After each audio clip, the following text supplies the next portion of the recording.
Hello friends, today we are discussing about NCERT question answers of chapter 2 structure of atom class 11. Now the question number 29 using SPD notation बच्चों आपने क्या करना है उसको जो given जो नंबर दिए गए हैं आपको उसको अपने एस पी या डी का नोटेशन देना है आपको और ऑर्बिटल के अंदर डिस्क्राइब करना है with the following quantum number और you have to describe the orbital. Clear? Now, how can we do this? Now your n value 1, तो नोटेशन कैसे जाती है, जो भी वैल्यू n की होती है उसको हम पहले लिखते हैं, that is 1. Now next l value 0. l value 0 किसके लिए होती है? s के लिए. तो नोटेशन क्या देंगे हम? 1s. नोटेशन क्या देंगे? 1s. तो आपका जो ऑर्बिटल है वो क्या है? 1s. नाउ सेकेंड देखिए बच्चे, n वैल्यू 3 यानी 3, l वैल्यू 1, तो l 0 for the s, 1 for p, तो that means you have orbital is 3p. तो your orbital is 3p. Now n value 4 and l value 2, तो l वैल्यू 2 किसके लिए होगी? s p d. तो you have orbital for D. Now n value 4 but the L value is 3. तो now 3 किसके लिए होता है? F के लिए. तो 4F. Your orbital is 4F. Now your next question is explain giving reason which of the following sets of quantum numbers are not possible. Quantum number possible कौन सा नहीं है? मीन्स आप जो 1s 2s 3p 3d orbitals जो दे रहे हो इसमें से कौन सा जो है वो पॉसिबल नहीं है. So let's start with the 1 N value 0. N value 0, तो डैट मीन्स एन की वैल्यू हमेशा पीछे आगे लिखी जाती है और एल की वैल्यू 0 किसके लिए होती है? एस. तो ऑर्बिटल हो गया 0 eight which is not possible क्योंकि एन की वैल्यू किसी भी ऑर्बिटल के लिए 0 नहीं होती. Now second part is n value 1. Now this is 1. Now L value 0 is for the 1s.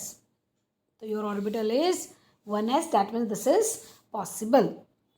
Now second is n value 1.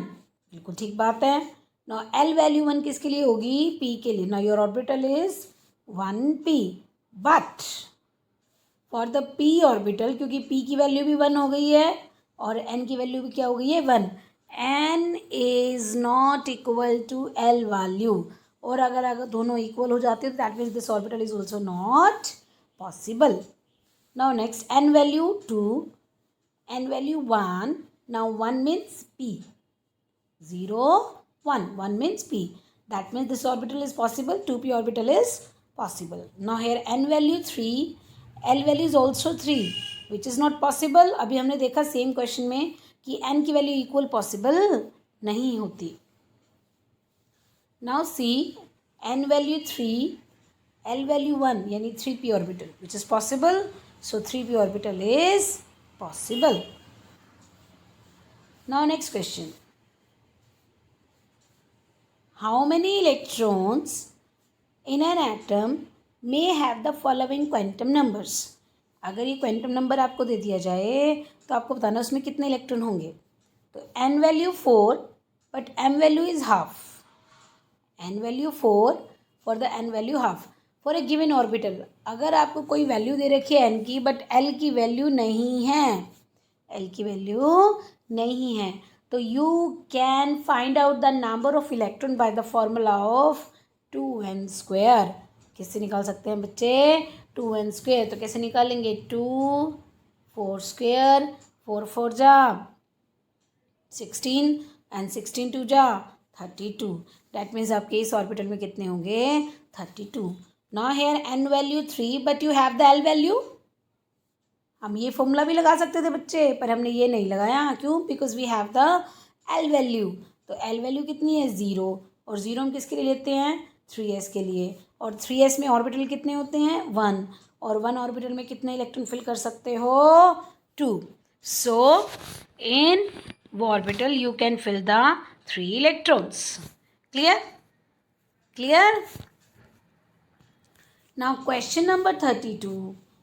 Show that the circumference of the Bohr orbit for the hydrogen atom. आपको क्या show करना है, जो circumference होता है Bohr orbit. Now ये Bohr orbit क्या है. सपोज आपको क्या करना है, आपको क्या करना है बच्चे, कि ये न्यूक्लियस है, ये सपोज कोई ऑर्बिट है, और इस ऑर्बिट में क्या करना है, इलेक्ट्रॉन काट रहा है. क्योंकि इलेक्ट्रॉन जो चक्कर काट रहा है वो कैसा है, सर्कुलर पाथ है. तो अब वो ये कह रहा है जो सर्कुलर पाथ में जो चक्कर काट रहा है इसका जो सर्कमफेरेंस होगा, ठीक है, वो इंटीग्रल मल्टीपल होगा किसके, डी ब्रोगलीज वेवलेंथ के.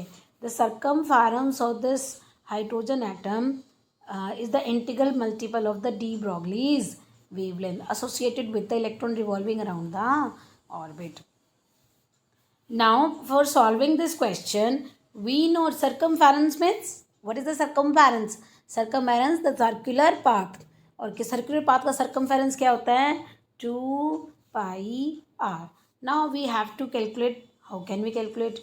We know that जब इलेक्ट्रॉन सर्कुलर पाथ में चक्कर काटता है तो बोहर ऑर्बिट ने हमें एंगुलर मोमेंटम निकालना सिखाया हुआ है, और वो कैसे होता है, MVR is equal to NH over 2 pi. MVR NH over 2 pi. Clear.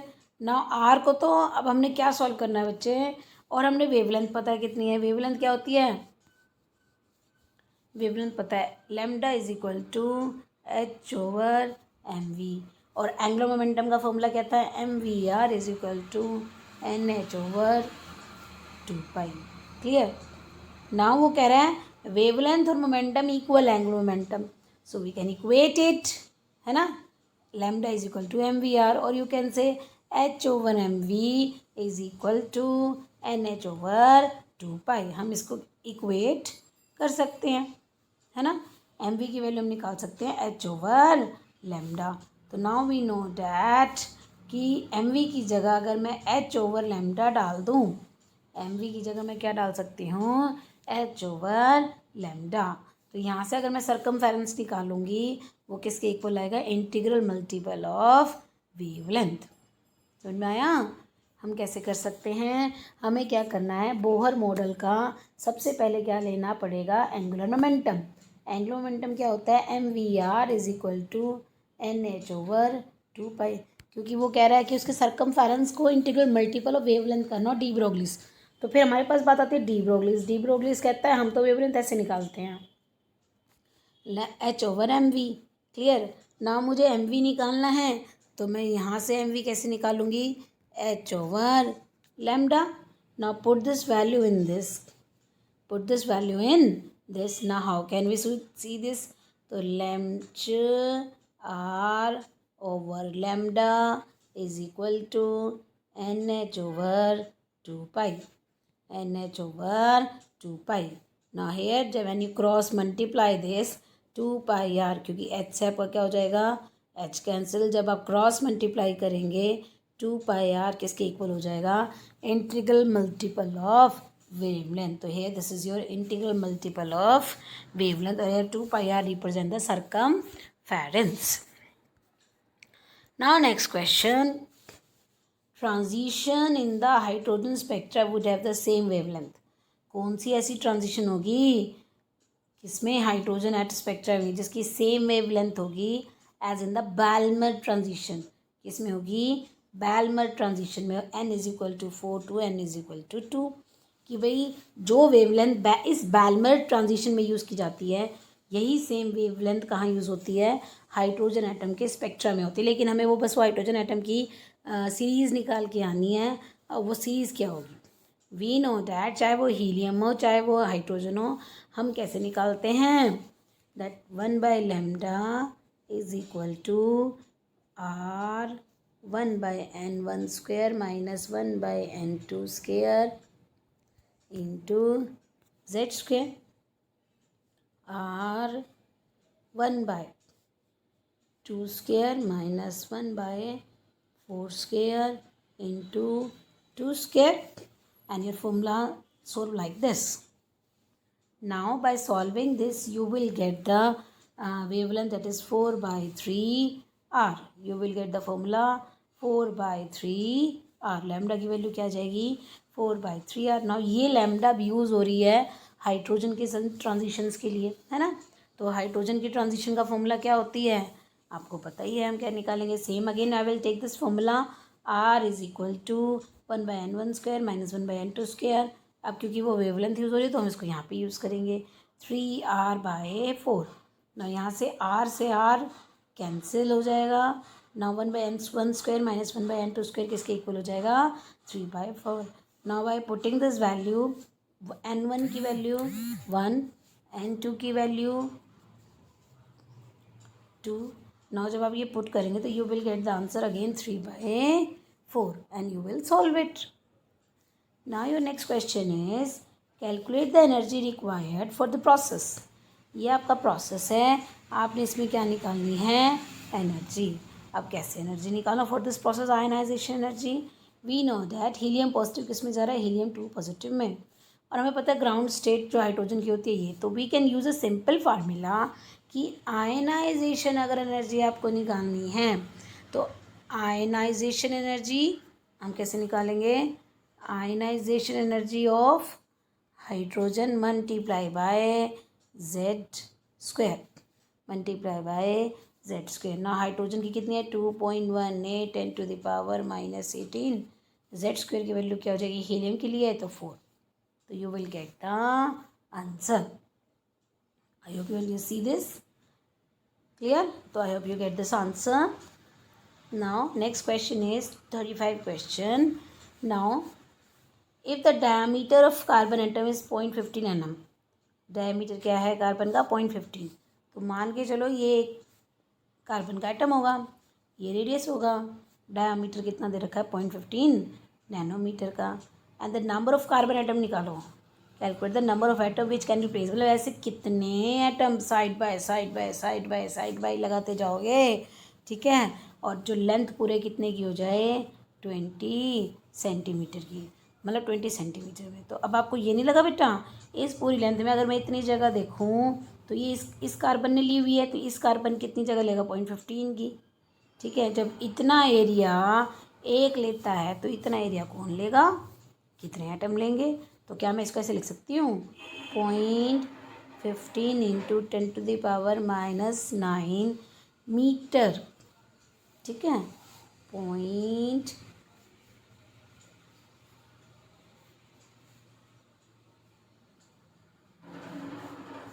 क्या मैं ऐसे लिख सकती हूँ बच्चे, 0.15 into 10⁻⁻9 metre is covered by 1 atom of carbon, ये ना 1 एटम ऑफ कार्बन, ठीक है। 0.15 इंटू 10⁻⁻9 इतनी जगह कौन घेर रहा है, 1 कार्बन, तो 1 पे कितनी लगी, 0.15 into 10⁻⁻9, but you have the 20 centimetre, but you have to convert it into metre, that is 20 into 10⁻⁻2। तो multiply this into 20 into 10⁻⁻2. So by using this value you can easily solve it, that is 20/0.15 into 10⁻9, and the answer comes out to be 1.33 into 10⁻9. Now your next question is question number 36. 2 into 10⁸ atom of carbon atoms. इतने atom, ये मान के चलो ये इतने सारे atom हैं, 1 2 3 4 5 6 7 8, मतलब ऐसे जुड़ते लगते जा रहे हैं, और ये साइड बाय साइड लगे हुए, और इनका नंबर कितना है, 2 इंटू 10⁸ का। अब हमें एक एटम की रेडियस निकालनी है, radius of carbon atom if the length of this arrangement is 2.4, ठीक है। तो अब मैं इस बात को ये कह सकती हूँ बच्चे, अगर मैं डायमीटर निकालना चाहूँ, मुझे एक एटम का निकालना है, मुझे एक एटम की जगह निकालनी है, कितनी है, हम मुझे पता है 2 इंटू 10⁸ 2.4 सेंटीमीटर तक की जगह घेर रहा है ना, और मुझे एक एटम की निकालनी है। तो क्या मैं ये कह सकती हूँ कि 2 into 10⁸ atom covered 2.4 into 10⁻⁻² centimetre area. तो हमें तो एक एटम की निकालनी है, तो डिवाइडेड बाय 2 इंटू 10⁸ और जब आप इसको सॉल्व करेंगे तो वो उसकी क्या निकल के आएगी, डायामीटर। नाउ जब आपकी डायामीटर निकल के आ जाए, डायामीटर कितनी ने जब सोल्व करोगे तो you will have this 1.2 into 10⁻⁻10। अब आपको क्या निकालनी है पर रेडियस, तो you can divide it, that is 6 into 10⁻11।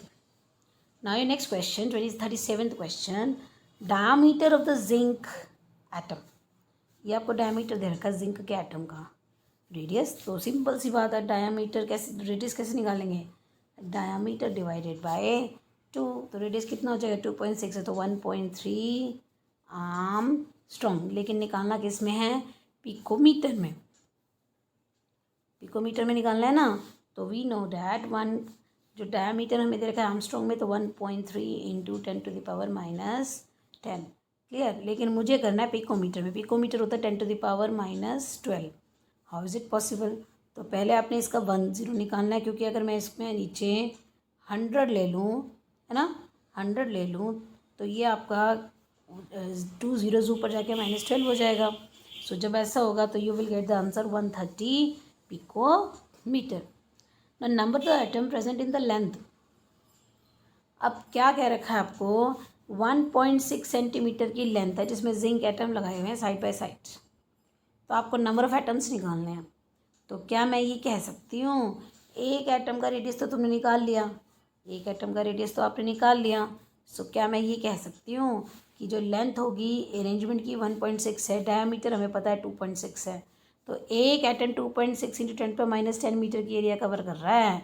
ठीक है, तो क्या मैं ये कह सकती हूँ 2.6 इंटू 10⁻10 मीटर की एरिया को कितने कवर कर रहा है, एक atom.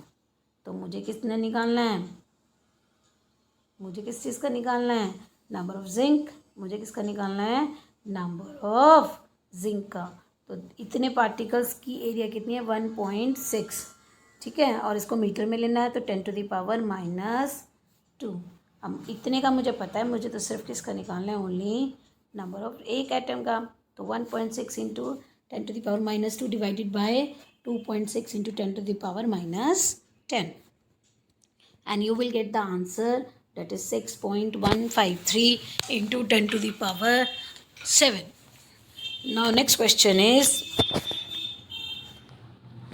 a certain particles carry 2.5 into 10⁻16 coulomb charge।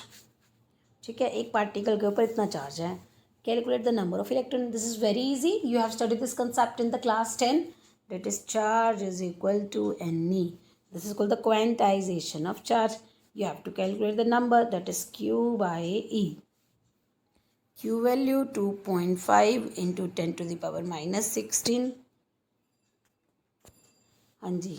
Now charge on the electron 1.6 into 10⁻19, and by solving this you will get the answer 1560 coulomb।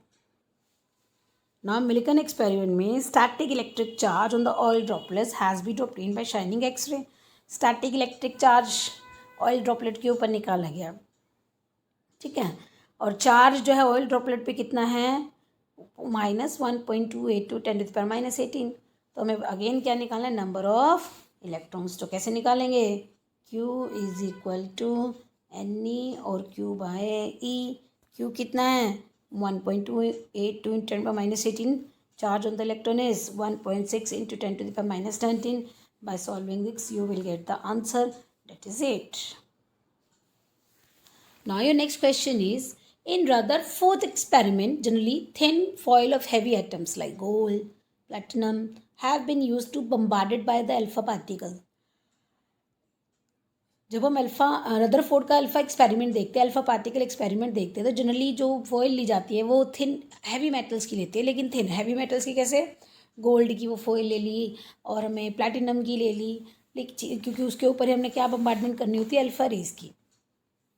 If the thin foil of light atoms, अगर हम वही thin foil light atoms की ले लें, like aluminium, ठीक है, तो what difference would be observe from the above result, तो हम क्या डिफरेंसेस निकालेंगे इस रिजल्ट से, तो हमें पता चला कि थिन फॉइल जो लाइटर एटम के होते हैं will not give the same result as given with the foil of heavier atom.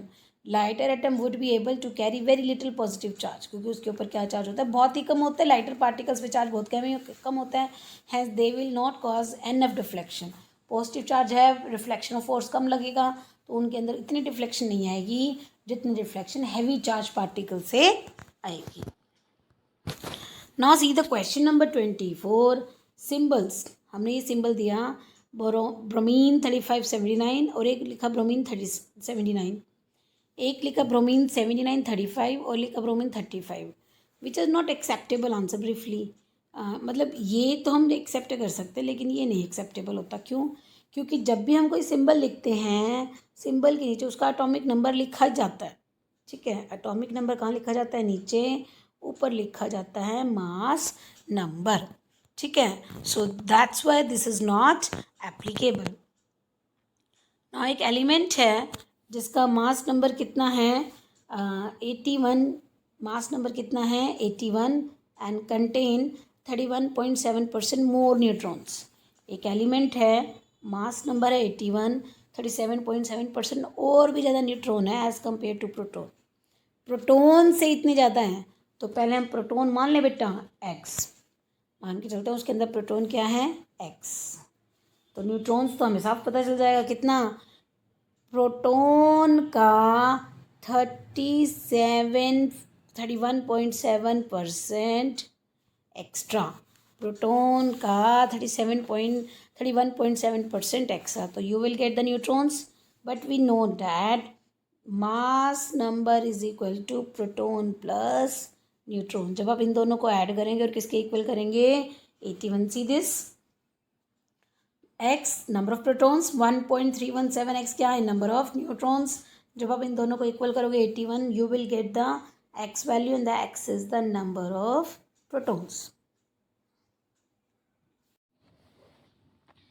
Now question number 43, an ion with mass number 37 possess 1 unit negative charge. कोई आयन है जिसका मास number 37 है और 1 unit negative charge है उसके ऊपर।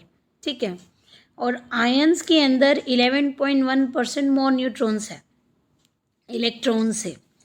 तो हमने क्या करा, जो दे रखा उसी को ही हम एक्स मान लेते हैं, इलेक्ट्रॉन एक्स, और क्योंकि जितने इलेक्ट्रॉन हैं उससे ज़्यादा न्यूट्रॉन्स हैं, तो इलेक्ट्रॉन कितने हैं एक्स।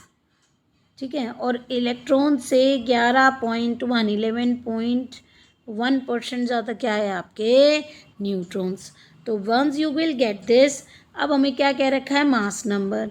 नाउ मास नंबर क्या होता है proton plus neutron. Now the number of neutrons you can easily solve it, that is 1.111 x, this is the number of neutrons. तो वो कह रहा है कि इसके ऊपर क्या क्वेश्चन कह रहा है वो आगे कि 1 यूनिट नेगेटिव चार्ज है आयन के अंदर, मास नंबर 37 है लेकिन उसके अंदर 1 यूनिट नेगेटिव चार्ज है, मीन्स इसके अंदर एक एक्स्ट्रा इलेक्ट्रॉन है। क्लियर, तो एक्स्ट्रा न्यूट्रल एटम है, एक्स्ट्रा इलेक्ट्रॉन है, तो नंबर ऑफ इलेक्ट्रॉन्स कितने हो जाएंगे उसके अंदर न्यूट्रल एटम में। न्यूट्रल एटम में इलेक्ट्रॉन एक्स है तो एक इलेक्ट्रॉन एक्स्ट्रा है, तो प्रोटॉन तो कम पाएगा ना, तो that means x minus 1, proton कितने पाएंगे x minus 1। So by adding this proton plus neutron, mass number proton plus neutron, proton कितने हैं x माइनस 1, न्यूट्रॉन्स कितने हैं 1.111 x are equal to 37, you will get the x value, and so the x value number of electrons is 18. now symbol क्या assign करेंगे हम, x कितना है 18, ठीक है, और x कितना है, जिस x का मतलब एक्स्ट्रा इलेक्ट्रॉन है, that means comes out to be -1, यानी इसके ऊपर चार्ज क्या पाएगा -1 का, मास 37 है तो एटॉमिक नंबर क्या पाएगा 17, तो chlorine 17 37 -1। Again very much similar question, an ion with mass number 56 contain 3 unit positive charge. एक आयन है, मास नंबर 56 है, 3 यूनिट पॉजिटिव चार्ज है और उसके अंदर 30.4% न्यूट्रॉन है देन इलेक्ट्रॉन्स का। ठीक है, तो नंबर ऑफ इलेक्ट्रॉन्स देख लें कितने पाएंगे, that will be the x, क्योंकि वो इलेक्ट्रॉन से ही क्या कह रहा है, इतने ज़्यादा हैं, क्या है, न्यूट्रॉन्स। तो नाउ अब हम न्यूट्रॉन्स निकालें, इलेक्ट्रॉन से 30.4% है, तो x plus 30.4 by 100 x, neutrons निकल गए। ना हमें इलेक्ट्रॉन पता चल गए, हमें न्यूट्रॉन्स पता चल गए, क्योंकि आयन 3 पॉजिटिव चार्ज का है, मीन्स न्यूट्रल एटम में मतलब 3 इलेक्ट्रॉन लॉस हो रहे हैं, तो इसका मतलब 3 इलेक्ट्रॉन लॉस हो गए, तो इसका मतलब 3 इलेक्ट्रॉन लॉस हो रहे हैं, तो जो नंबर ऑफ़ इलेक्ट्रॉन्स होंगे उसके अंदर 3 ऐड करने पड़ेंगे ना। न्यूट्रल एटम में देखा जाए तो न्यूट्रल एटम में अभी जो आयन है उसमें 3 पॉजिटिव चार्ज है, मीन्स 3 इलेक्ट्रॉन लॉस किए हुए हैं, तो जो न्यूट्रल एटम होगा उसके अंदर हमारे पास कितने इलेक्ट्रॉन पाएंगे, एक्स प्लस में 3, क्योंकि x तो हमने 3 पॉजिटिव आयन के अंदर ढूंढा हुआ है, तो 3 पॉजिटिव आयन के अंदर इलेक्ट्रॉन x है, तो जो न्यूट्रल होगा तो 2 उसमें एक्स्ट्रा ही करोगे ना, क्योंकि तीनों आपने दे रखे हैं, निकाल रखे हैं, और इतने ही आपके क्या पाएंगे, प्रोटॉन्स। तो we have protons, we have neutrons, add करेंगे, किसके इक्वल करेंगे, 56 के, you will get the value of x। तो x is the number of electrons, protons क्या हो जाएंगे, 3 extra, because 3 extra is the electron, electron is equal to protons, so x plus 3 is equal to 23 plus 3 is equal to 26. Now number of protons 26 means आपका जो neutron atomic number है that will be the 26, and on the 26 iron is present, तो 26 iron 56 having charge 3 positive. Now again arrange the following type of radiations. Arrange the following type of radiation in increasing order of frequency. तो बच्चों अगर आपने spectra learn करा हो तो spectra की जो रेडिएशन होती है वो इंक्रीजिंग वेवलेंथ पे लगी हुई है, तो यानी पहले रेडियो में ये कौन सी आएंगी, this radiation from the FM, पीछे से चलेंगे बेटा, पहले एफएम, उससे ज़्यादा किसकी होगी, अंबर लाइट, अंबर लाइट मीन्स विजिबल रीजन, जो येलो कलर की लाइट आपको ट्रैफिक सिग्नल में दिखती है, फिर माइक्रोवेव रीजन, फिर आपका एक्सरे उससे ज़्यादा है, फिर उससे ज़्यादा किसकी होगी, कॉस्मिक रेज की। क्लियर, क्योंकि इनकी वेवलेंथ जो होती है कम होती है लेकिन फ्रिक्वेंसी ज़्यादा होती है। Next, nitrogen laser produce radiation at a wavelength of this, nitrogen की लेज़र जो है ये वेवलेंथ प्रोड्यूस कर रही है, नंबर ऑफ फोटोन्स कितने निकल रहे हैं, दिस, तो कैलकुलेट द पावर, तो पावर क्या होती है, एनर्जी निकालें पहले, एनर्जी कैसे निकालेंगे, is equal to NHC over lambda. Now again हम देखते हैं हमारे पास क्या क्या चीज़ें हैं। Now E is equal to N number of electrons, H Planck's constant, C speed of light, lambda wavelength जो हमें दे रखी है, सॉल्व करोगे तो क्या निकल के आ जाएगी, एनर्जी इतने जूल। तो हमें पावर निकालनी है, तो हमें पता है पावर जो है वो कितनी होती है, एनर्जी बाय टाइम। अब 1 सेकंड में है तो वो 1 सेकंड में इतनी एनर्जी प्रोड्यूस कर रहा है, तो डैट मीन्स पावर कितनी, एनर्जी पावर कितनी हो जाएगी, 3.33 इंटू 10⁶ joule. Next your question is, neon gas is generally used in the sign board, और वो 1616 नैनोमीटर की लाइट को एमिट करते हैं, तो उसकी फ्रिक्वेंसी निकालिए। तो हमें पता है this is wavelength, this is wavelength, लेकिन हमें निकालनी फ्रिक्वेंसी, तो mu is equal to C over lambda, C की वैल्यू क्या हो जाएगी, 3 इंटू 10⁸, और वेवलेंथ आपको दे ही रखी है, तो by solving this you will get the answer. Now second हमें निकालनी है distance. Now you know that formula, speed is equal to distance by time, क्योंकि मुझे डिस्टेंस निकालनी है तो स्पीड इंटू टाइम, क्योंकि इस वेलोसिटी हमने ऑलरेडी निकाल चुके हैं, और टाइम क्या निकालेंगे हम, that is 30 seconds, and you will get the distance traveled by that radiation.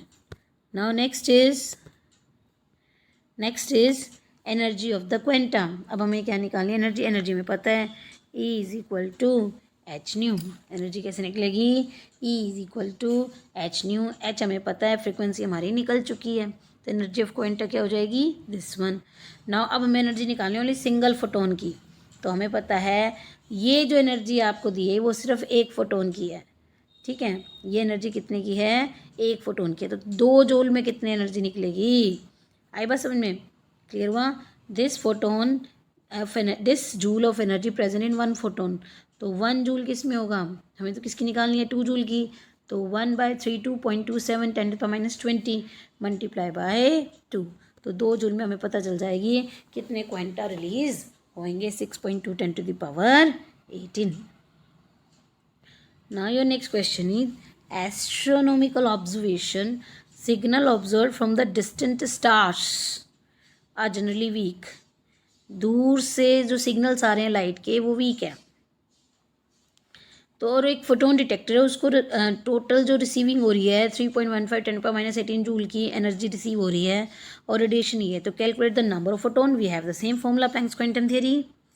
E is equal to N C over lambda. 9 number of photons आपको निकालने हैं, एनर्जी आपको दे रखी है, एच आपको पता है, C that will be 3 × 10⁻8. Lambda comes out to be 600 × 10⁻9. H value 6.626 10⁻34. Now putting all this value you will get the energy of that photon. Clear. Now वो ये क्या कह रहा है आपको,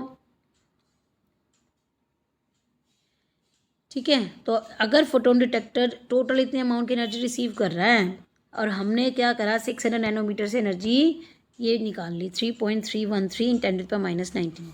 ठीक है. तो अब लेकिन वो रिसीव कर रहा है इतनी, तो कितने फोटोन्स रिलीज होंगे, अप्रॉक्सीमेट 10. बाई डिवाइडिंग द 3.18 × 10⁻18 को किससे डिवाइड कर देंगे, 3.313 10⁻19. Now your next question is lifetime of the molecules in the excited state are often measured by using pulse radiation source of duration nearly in the nanosecond range. If the radiation source has the duration of 2 nanosecond, duration आपकी 2 nanoseconds की है, number of photons emitted कर रहे हैं pulse source में वो इतने हैं, एनर्जी निकालनी है. ठीक है, हमें क्या निकालनी है, energy. Again we have the formula, energy is equal to N, energy का निकालने का फॉर्मूला क्या होगा, E is equal to NH nu. क्योंकि हमें क्या निकालना है, एनर्जी. एन की वैल्यू आपको दे रखी है 2.5 10⁻15, एच की वैल्यू 6.626 10⁻34 और आपको फ्रिक्वेंसी कितनी दे रखी है 5 × 10⁻8. By all multiply this you will get 8.282 10⁻10. So you will get the answer. Now next question is question number 50. The longest wavelength duplet absorption. Longest wavelength duplet absorption जो हो रही है ट्रांजिशन वो इतने नैनोमीटर की हो रही है. लंबी वेवलेंथ की जो एब्जॉर्प्शन हो रही है वो 589 और 589.6 नैनोमीटर की हो रही है. तो आपको क्या निकालनी है, उसकी फ्रिक्वेंसी और एनर्जी डिफरेंसेस निकालना है. So firstly we have to solve the frequency. Now we know that अगर हमें wavelength है और हमें frequency निकालनी है तो frequency का फॉर्मूला क्या होता है, mu is equal to c over lambda. Now c speed of light that is 3 × 10⁻8. frequency क्या है 589 × 10⁻9. तो you will get the answer that is 5.093 × 10⁻14. Now again second similar हम निकालेंगे lambda 2. दैट इज़ लैम्डा कितनी है 589.6. अगेन सी value 3 × 10⁻8 और lambda 2 कितनी है 589.6 × 10⁻9 metre. Again multiply solving this you will get the answer 5.088 × 10⁻14. ना एनर्जी डिफरेंसेस निकालनी है तो हमने जो E1 - E2 अगेन हम यूज़ करेंगे फॉर्मूला प्लैंक्स थ्योरी क्योंकि हमें दोनों की फ्रिक्वेंसीज पता चल गई हैं, एच हमें पता है. तो पहले हम वेवलेंथ 1 की एनर्जी निकाल लेंगे. कैसे निकालेंगे, E is equal to H nu. H हमें पता है, फ्रीक्वेंसी हमने कैलकुलेट अभी करी है और फिर हम निकालेंगे दूसरे की energy. Energy is equal to H nu naught. फिर हम दोनों को माइनस कर देंगे and you will get the del E. Now your next question is work function for the cesium atom is 1.9 electron volt. Work function कितना दे रखा है, 1.9 इलेक्ट्रॉन वोल्ट का दे रखा है। तो आपको क्या निकालनी है, थ्रेशोल्ड वेवलेंथ। तो हमें तो वर्क फंक्शन दे रखा है, वेवलेंथ निकालनी है। Now we know that work function का फॉर्मूला क्या होता है, H C over lambda naught, H C over lambda naught. अब हम वर्क फंक्शन 1.9, एच की वैल्यू हमें पता है 6.626 10⁻34, C speed of light, and we will get the lambda naught. तो हेयर लैम्डा नोट हम कैसे सॉल्व करेंगे, Planck's constant, speed of light divided by the this energy, and you will get the answer 6.53 10⁻7। तो ये threshold wavelength निकल गई। Now अब हमें निकालनी है frequency, threshold frequency. Again we using the photo electric effect, E is जो निकालते हैं photo electric threshold frequency, that is H nu naught. Now अब हमें पता है हमारे पास एच की वैल्यू है, ठीक है, और फ्रीक्वेंसी नोट हमें निकालनी है। क्या निकालनी है हमने दूसरी केस में, थ्रेशोल्ड फ्रीक्वेंसी हमें निकालनी है। तो we will easily solve this question, that is 1.9 work function into 1.6 into 10⁻19 divided by 6.626 10⁻34, and this is also converted into electron volt। ठीक है, तो यहाँ से हमारा क्या निकल के आया, threshold frequency. Again threshold frequency हमारी निकल चुकी है। अब हमें निकालनी है वेवलेंथ, जो इस ट्रांजिशन में 500 नैनोमीटर की निकली हुई है। तो अब हमें सॉल्व करना है। तो H C 1/λ minus 1/λ naught, H C की वैल्यू हमें पता है, ठीक है, तो हमें हर एक डाटा में पता है, ठीक है। Now see,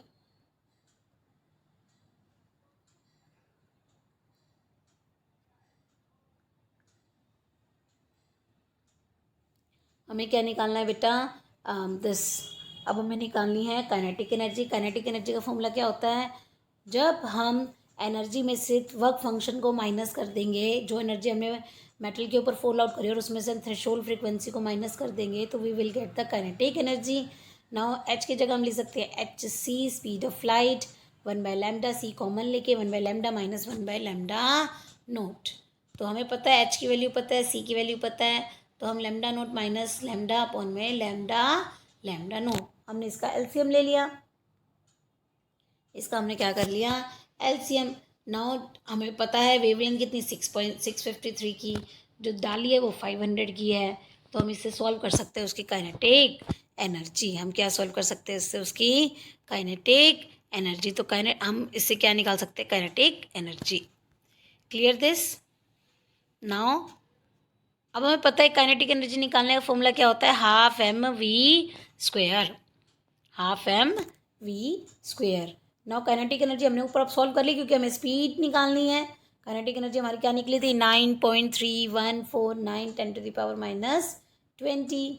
now here we have to calculate the V, so cross multiply it, that is 9.3149 multiply by 2, clear, divided by mass of electron 9.1 10⁻31, taking root of all this. By solving this you will get 4.52 10⁵ meter per second. Now again there is a one more question. Following results are observed when sodium metal is irradiated with different wavelength. Calculate threshold wavelength and Planck's constant. ये different wavelength की wavelength है जो metal के surface पे डाली गई है, 500 450 400, ठीक है, और जिसकी फ्रीक्वेंसी वेवलेंथ भी है, ठीक है, और जिसकी हमें क्या निकाल रखी है, दे रखी है, फ्रीक्वेंसी भी दी हुई है 2.55 4.35 5.35, नहीं सॉरी, ये that is the velocity centimetre पर सेकेंड। हमें क्या निकालना है, threshold wavelength. Clear. Now we know the formula of threshold wavelength is, that will be H। हम निकालना चाहें तो फिर निकालने का फॉर्मूला क्या होता है, photo electric effect E is equal to E naught plus kinetic energy. क्या होती है, E is equal to E naught plus kinetic energy. Now E की जगह एच न्यू, इसको मैं इधर लिया हूँ तो H nu naught is equal to kinetic energy H common, mu minus mu naught is equal to half M V square, और mu की जगह मैं लिख सकती हूँ H C over lambda minus C over lambda naught. Now we have all these values.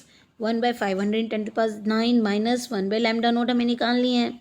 Half into M in 2.5 क्योंकि we have a speed of this velocity of the electron. By solving हम similar तरीके से सारी तीनों equations क्या करेंगे, solve करेंगे. ठीक है, तो हम इसमें से कोई भी दो इक्वेशन इक्वेट कर लेंगे और उस इक्वेशन के इक्वेट करके हमें लैम्डा नॉट की वैल्यू मिल जाएगी. तो लैम्डा नॉट कितनी आएगी, 540 nanometre. Now your next question is ejection of photoelectron from the silver metal. Silver metal से इलेक्ट्रॉन इजेक्ट किया गया है. Photo electric effect experiment can be stopped. ठीक है, the ejection of photo electron from the silver metal in the photo electric effect experiment can be stopped. जो photo electric effect का जो method है वो स्टॉप कर सकते हैं अगर मैं उसके ऊपर वोल्टेज सप्लाई करूँ 0.35 वोल्ट का. ये इसको बोलते हैं stopping potential. When the radiation of this is used, इसकी रेडिएशन यूज़ की जाएगी. तो कैलकुलेट द वर्क फंक्शन. तो हमें तो पता है ना, E is equal to work function plus में काइनेटिक एनर्जी. ये निकालना है तो एनर्जी माइनस काइनेटिक एनर्जी पर निकालें. कैसे, एनर्जी हमें पता है H C over lambda, we can solve it H C over lambda. और हमें क्योंकि इलेक्ट्रॉन वोल्ट है तो हम सोल्व करेंगे divided by 1.602 10⁻⁻19.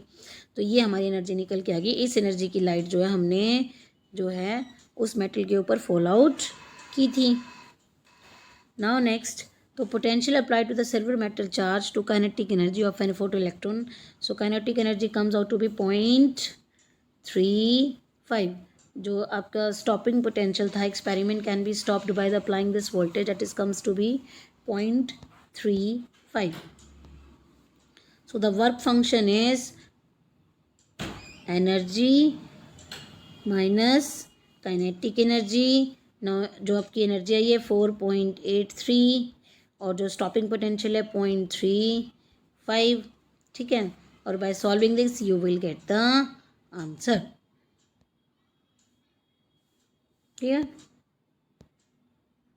Now your next question is, if the photon of wavelength 150 picometer, if the photon of wavelength 150 picometer strike on an atom and one its inner boundary electron is ejected but the velocity is this. एक inner boundary electron है वो eject हो गया, अंदर बंधा हुआ अंदर की तरफ जो इलेक्ट्रॉन होगा वो बाहर निकल गया जिसकी स्पीड ये है. तो हमें एनर्जी निकालनी है कि किस एनर्जी से वो बाउंड है.